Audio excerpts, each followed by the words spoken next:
금태섭과 진중권 얘기를 잠깐 할 텐데 금태섭은 넘어갈게요. 시간상 내가 보기에 다룰 만한 시간이 안 돼서. 존재감이 없는 건가요? 금시하시. 아니 다른 게 재미가 별로 없어. 아니 그래도 좀 말씀하시고 사람들이 안 하면은 좀 서운하실 것 같은데. 진중권 말을 조금만 좀 왜냐하면 조국 장관이 페이스북에서 차라리 금태섭을 합시다. 인포 공개 뭐 이야기 표현을 썼기 때문에 나는 그 조국 장관의 그 페이스북 그 언어 때문에 아 조국 장관이 새날한테 진중권 좀 까줘 라고 하는 거야. 진중권이 이 언론 인터뷰를 했는데요. 하나하나씩 제가 부셔드릴게요. 페북 글쓰기는 조국 바이러스로 좀비된 사회 비판하고자 시작했다. 반박해봐요. 아니 비판하는 애가 조국 바이러스 좀비 이런 말 씁니까? 이건 비난이지. 비판이 아니에요. 이 말 자체가 그냥 이 문장 자체가 비판이 아니야. 그러면서 자기는 비판이래 맨날. 미친놈인 거죠. 다시 말씀드리지만 아 미친놈은 약이라도 먹죠. 어떻게 치료라도 약으로 하지. 돼요? 그 조국 약으로 장관 되는 경우가 있어요. 조국 장관 내는 100% 완벽하다고 이야기하는 사람은 없고요.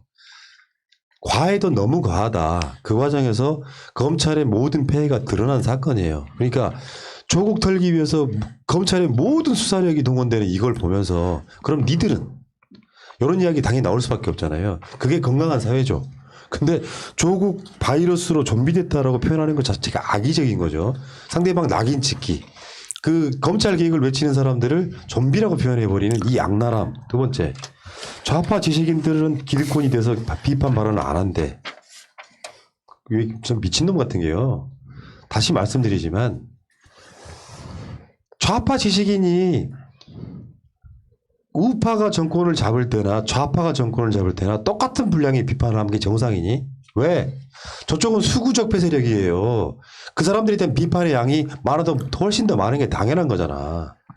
근데 비판할 지점이 없다기보다는 비판할 지점이 훨씬 줄어들었겠지. 여기에 대한 성찰이 없는 인간. 하고 싶은 말 있으면 중간에 아니 끼어드세요. 지도 진보 지식인이잖아요. 그러면 우리 진중권 씨도 기득권이 된 거예요 지금요? 기득권이 됐잖아요. 어떻게 보면 얘가 지식인으로 보이세요 지금? 아니 자기도 자기가 생각할 때 그렇게 하는 거잖아요. 자기는 뭐냐 이거지. 자기도 어떻게 보면은 진보를 가장해서 항상 우익 쪽에 있는 이상한 신문에 중앙일보에다 칼럼 쓰고 있고 대구에 보면은 대표적인 우익 신문이 매일신문에다 칼럼 쓰고 있고 그러잖아요. 진짜 논객이라면 민중의 소리에다가 진짜 진보 논객이라면 민중의 소리에다 칼럼 써야지 않습니까? 근데 그런 걸 못 하고 있잖아요 지금. 궤변인데요. 지금 예를 들어서 과거 보수 정권은 국가적 과제를 만들고 완수했다 이런 건데 과거 보수 정권이 국가적 과제를 만들고 완수했다. 박정희 정도면은 그래도 예를 들어 경제 발전 이런 거에 대한 진중권의 말을 좀 받아들일 텐데 그러면 좌파 정권은 뭐 합니까? 그 소위 말한 보수 정권이 오랜 시간 동안 켜켜이 쌓여놓은 경제 발전이 있을지언정 100% 양보한다고 치더라도 그럼 거기에 기득권들 간에 쌓아둔 자기들이 어떤 권력에 관련된 것들이 있지 않습니까? 이런 것들은 혁파를 해야 되겠죠. 그러니까 민주정권 등이 들어서면은 국가적 과제는 또 다른 쪽으로 있는 거거든요.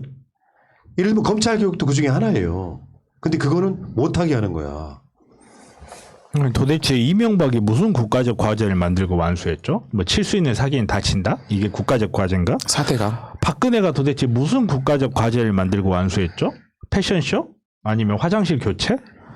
국가적 과제 뭘 만들고 완수했는데? 그러니까 푸나님 말씀대로 뭐 박정희가 경제를 뭐 살렸다 뭐 물론 이제 비판은 많아요. 박정희가 경제를 살린 건지 박정희가 있음에도 불구하고 경제가 산 건지 비판은 많은데 그냥 얘 머릿속에 그냥 들어가서 그랬다 칩시다.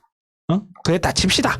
근데 도대체 김영삼이 뭔가를 했다고 하지만 결국 나타난 건 IMF인데 IMF가 국가적 과제야 그러면? 이게 국가적 과제를 만들고 완수했다는 것 자체가 일방적인 찬양의 발언일 뿐이죠. 이거는 뭐 국가적 과제라는 게 도대체 뭐가 국가적 과제인데 그리고 뭘 완수했는데 도대체 거기 질문을 두 번만 끌고 들어가 버려도 말도 안 되는 소리잖아요.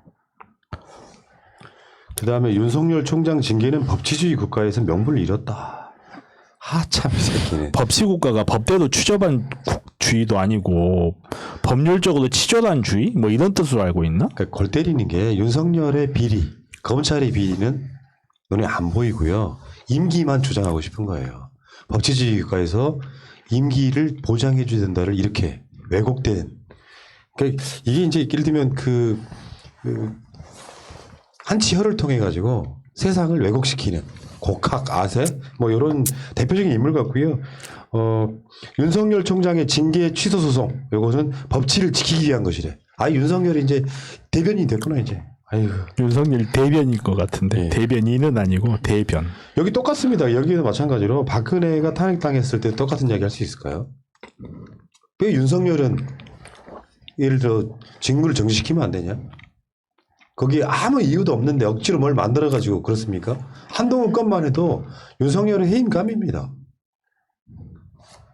어쨌든 지금 이 진중권이 하고 있는 이런 그 현란한 말들 속에 진중권이 언론에 안 나오면 우리는 안 건드린다니까? 진중권 출입처인 그 기자들한테 물어보고 싶은 거예요. 이런 말들이 논리적으로 맞아요? 큰 틀에서 보면. 그러니까 말꼬리 잡기식으로 문재인 정부가 되게 잘못하는 것처럼 대표적으로 하고 있는 게 진중권이잖아요. 진중권이 문재인 정부가 지금 잘하고 있는 거에 대해서 언급하는 거 봤어요? K방역 잘한다. 경제 잘한다. 이런 이야기 하는 거 봤어요? 얘는 그러니까 악의적인 악플러일 뿐이다. 저는 그렇게 생각을 합니다. 에휴, 사람들이 하지 말라고. 또 어떻게 해. 진중권의 말이 사실로 묻어지는 게 싫으니까 하는 거고요. 여기까지 하겠습니다.